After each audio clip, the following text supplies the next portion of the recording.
Assalamualaikum warahmatullahi wabarakatuh. Izinkan saya berkongsi tips untuk menghafal 10 ayat pertama menggunakan kaedah ilmu munasabah ayat. Ayat yang pertama, Alhamdulillahilladzi anzala ala abdihil kitab wa lam yaj'al lahu 'iwaja. Ayat pertama menerangkan dari sudut keagungan Al-Quran yang diturunkan kepada hamba-Nya sallallahu alaihi wasallam, kerana mesejnya tidak mengelirukan, tidak mengalami kebengkokan. Sekejap cakap benda ni, sekejap cakap benda bertentangan dengan benda lain. Al-Quran konsisten, tiada khilaf antara ayat-ayatnya, saling melengkapi antara surah dengan surahnya.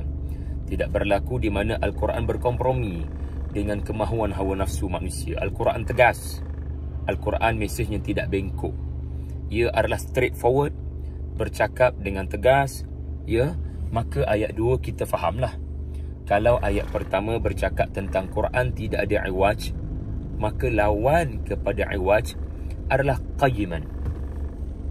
Qayyiman yakni tegak, tegas, dengan prinsip untuk memberitahu peringatan tentang ba'san syadidan, azab Allah min ladunhu, yang diturunkan secara langsung, dan memberikan berita gembira kepada orang-orang yang beriman dan beramal saleh. So ayat 2 menyambut ayat yang pertama dari sudut menerangkan maksud iwaj, iaitulah qayyiman. Ya, kalau ayat yang pertama menerangkan tentang Al-Quran turun kepada hamba-Nya, yakni sallallahu alaihi wasallam, maka apakah kita boleh menjadi hamba Allah seperti Nabi sallallahu alaihi wasallam? Boleh. Ayat 2 beritahu, ya, wa yubashshiral mu'minin, kena jadi orang beriman yang beramal soleh. Itu cara untuk menjadi hamba. Jadi ayat 2 melengkapkan ayat yang pertama. Adapun ayat yang ketiga menghuraikan ajaran hasanah. Kita ingat begitu sahaja. Ayat ketiga menghuraikan apakah itu ajaran hasanah, pembalasan yang sangatlah baik, tidak akan mengalami sebarang kebosanan, nikmat-nikmat syurga. Hidup di dunia, apa jua yang kita anggap nikmat, namun akhirnya mengundang kebosanan. Tetapi tidak di syurga. Kerana apa? Itulah dia tujuan ayat yang ketiga, menghuraikan ajaran hasanah, syurga yang penuh dengan kebaikan. Iaitulah sifat ahli-ahli yang menerima kebaikan adalah ayat 3, makithina fihi abada.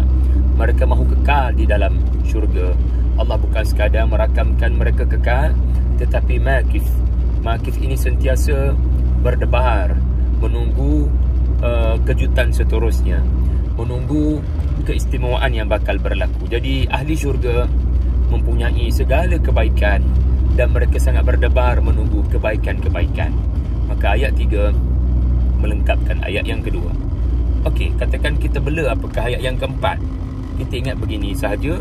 Ayat yang kedua, Allah menerangkan Al-Quran, memberikan berita duka cita dan memberikan berita gembira. Berita gembira kepada orang yang follow abdihi, yang follow Nabi, yang beriman dan beramal soleh, maka kedudukan mereka syurga di akhirat nanti. Maka ayat yang keempat adalah kesinambungan daripada liyundira, ya, liyundira qayyiman liyundira ba'san syadidan. Kalau pada ayat 2 Allah Ta'ala menyebut kekalahan, kehinaan akan menimpa, ya, secara berbentuk ba'san syadidan, dalam bentuk, antara bentuk yang ditafsirkan oleh Al-Quran sendiri adalah peperangan yang datang direct, kemusnahannya daripada Allah Subhanahu wa ta'ala.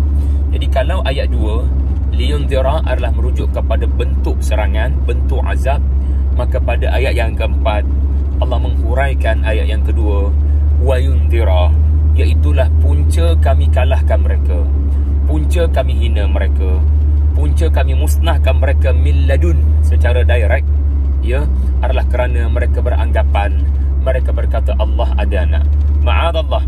Ini ayat yang keempat. Allah ada anak adalah satu kenyataan yang menunjukkan Allah Ta'ala itu lemah, maha suci Allah. Allah tidak perlukan sesiapa. Allah tidak perlukan pahala kita. Allah tidak perlukan sesiapa makhluk. Apatah lagi berkata Allah memerlukan anak. Kita yang perlukan anak, bukan Allah memerlukan anak. Maka ayat 5 menghuraikan betapa besarnya kesan graviti dan skala Richter orang yang kata Allah ada anak. Maka Allah menunjukkan kemurkaannya pada ayat yang kelima dari 3 sudut. Iaitulah orang yang bercakap ni orang yang tak ada ilmu. Yang kedua, ya, orang yang bercakap Allah Ta'ala ini ada anak sebenarnya kaburat. Langit dan bumi sangat murka sehingga meminta izin untuk meretakkan diri mereka, membelah diri mereka, menimpa orang-orang yang berkata ini. Dan ia adalah dusta. Ma lahum bihi min ilmin wala li abaihim kaburat kalimatan takhruju min afwahihim in yaquluna illa kadhiba. So nampak ya bagaimana ayat 5 menghuraikan kesan yang sangat besar di sisi Allah orang yang kata Allah Ta'ala ada anak.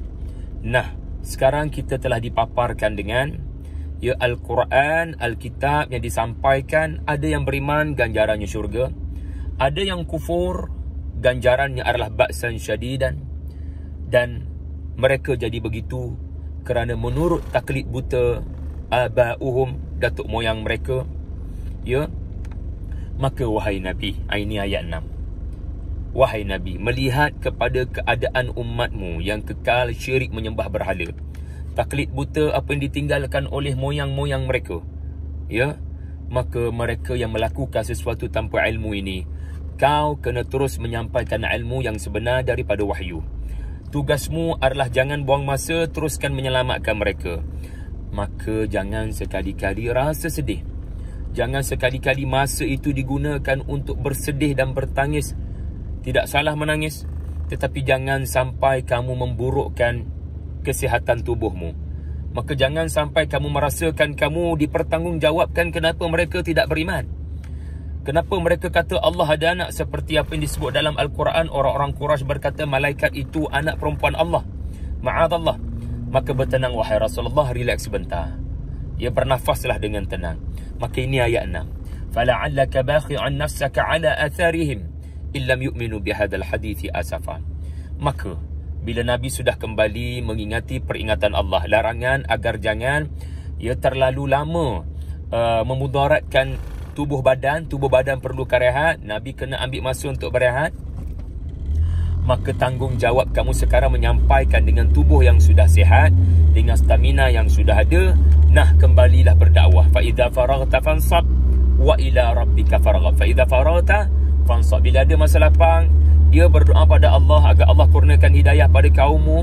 Tetapi jangan sampai beranggapan kamu akan dipertanggungjawabkan kenapa mereka tidak memeluk Islam. Maka ayat 6 menunjukkan Nabi dilarang daripada terlalu bersedih dan menyesal.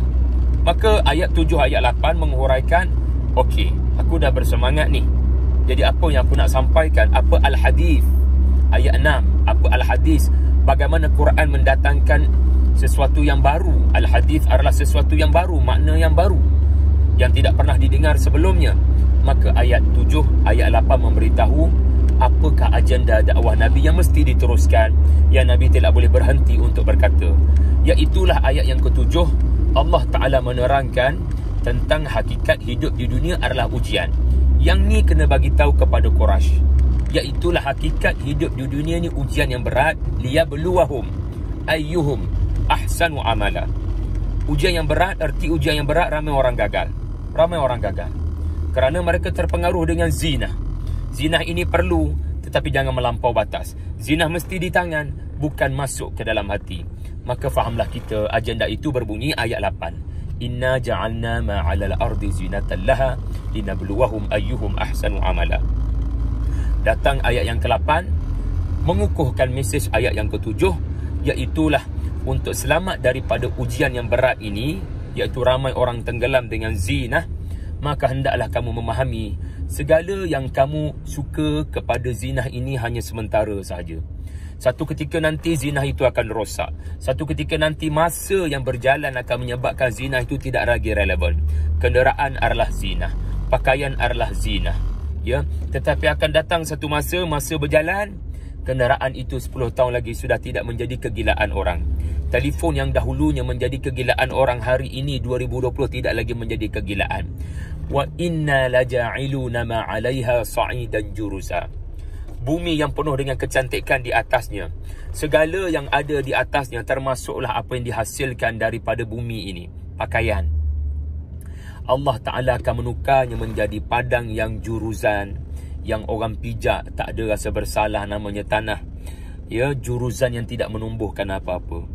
Ini adalah bermaksud apa yang kamu harapkan itu memberikan kamu kebahagiaan, ya, akhirnya tidak memberikan kamu kebahagiaan yang sebenar.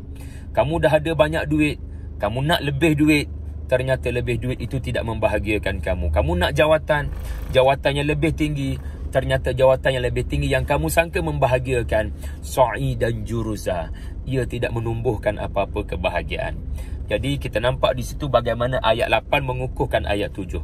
Kemudian di akhirnya Allah Ta'ala mendatangkan model kisah mereka yang melihat dunia dengan pandangan orang-orang yang beriman, iaitulah beramal soleh yang kita sebut tadi. Pandangan kehambaan, hamba kepada Allah, bukan hamba kepada hawa nafsu dan kepada zina. Siapa orang ini? Ashabul Kahf. Mereka melihat, ya, usia muda ini sementara. Sekarang memang seronok, nanti hanya jadi kenangan sahaja.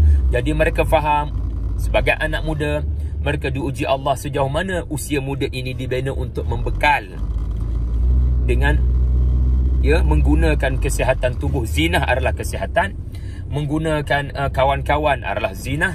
Sejauh mana mereka ini berkawan kerana Allah, sejauh mana mereka menggunakan usia muda, tubuh badan yang sihat, tak ada banyak komitmen dengan isteri dan anak-anak pun barangkali belum ada. Bagaimana mereka melihat masa depan bukan untuk berfoya-foya, kerana barangkali meyakini mereka bakal orang-orang kenamaan mewarisi tahta daripada ayah mak mereka. Tidak. Mereka memilih untuk, ya, untuk beriman kepada Allah walaupun mereka berdepan dengan arus yang melawan keimanan mereka. Jadi Allah Ta'ala memulakan, ya, dengan ayat 9. Jangan kamu sangka pemuda Al-Kahfi itu hebat, kerana yang hebat sebenarnya Allah Subhanahu wa Ta'ala. So permulaan kisah pemuda Al-Kahfi ini Allah Ta'ala dah highlight dah Ar-Rakim. Ar-Rakim salah satu tafsirannya adalah batu yang bertulis nama-nama mereka selepas mereka mati ataupun dianggap mati. Ya. Jadi apa yang nak kagum sangat? Orang yang kamu kagum itu, ya, yang kamu harap boleh memberikan kamu bantuan, kamu boleh bergantung dengan 7 orang-orang soleh ini, ternyata mereka sudah pergi. Ayat 21 menghuraikan ayat yang ke-9 ini. Ayat Ar-Rakim. Walaupun Ar-Rakim itu ulama berbeza pandangan, tetapi sekurang-kurangnya salah satu pandangannya adalah mengajar kita sesuatu yang kamu harap memberikan kamu kebahagiaan, iaitu 7 orang ini akan berdoa dan mustajablah permintaan kamu, tapi akhirnya mereka telah pergi pada hari wa kadzalika a'zarna alaihim itu. Subhanallah. So dia mengukuhkan ayat yang ke-8, iaitulah kamu sangka mereka memberikan kamu kebahagiaan, kamu sangka doa mereka mustajab, tetapi mereka sebenarnya Ar-Rakim selepas Al-Kahfi. Mereka telah pergi. Maka apa sebab kamu nak sembah, kamu nak puja sesuatu yang hidup kemudian mati? Kenapa tidak yang menghidupkan, ya, dan mematikan? Akhir sekali ayat yang ke-10, ya, mengadulah pada Allah agar Allah beri kemenangan kepada dakwah ini, sebagaimana pemuda-pemuda Al-Kahfi berdoa. Ya, ini ciri kehambaan ayat 1 terletak kepada ayat 10, iaitulah ciri hamba adalah meminta kepada tuannya kerana meyakini tuannya maha gagah dan yang lain hanyalah lemah seperti lemahnya sarang laba-laba. Ya, jadi dengan kita melihat ayat 10 mengukuhkan ayat 9, jangan kagum dengan pemuda Al-Kahfi am hasibta, maka kagumlah dengan Allah. Karena apa? Karena Allah lah tempat bergantung pemuda-pemuda Al-Kahfi. Mereka hanya tidur sahaja, mereka tidak tahu apa yang berlaku. Allah yang maha berkuasa menguruskan mereka. Kagumlah dengan musabbab, bukan kagum dengan asbab. Bila tengok sesuatu yang hebat, sama ada kecantikannya, katalah Allah yang memberi kecantikan. Bila nampak seorang itu kaya, katakan Allah yang memberikan kekayaan. Bila nampak seseorang itu berilmu, pujilah Allah, Alhamdulillah, yang memberikan ilmu tersebut kepada orang tu. Wallahu a'lam. Assalamualaikum warahmatullahi wabarakatuh.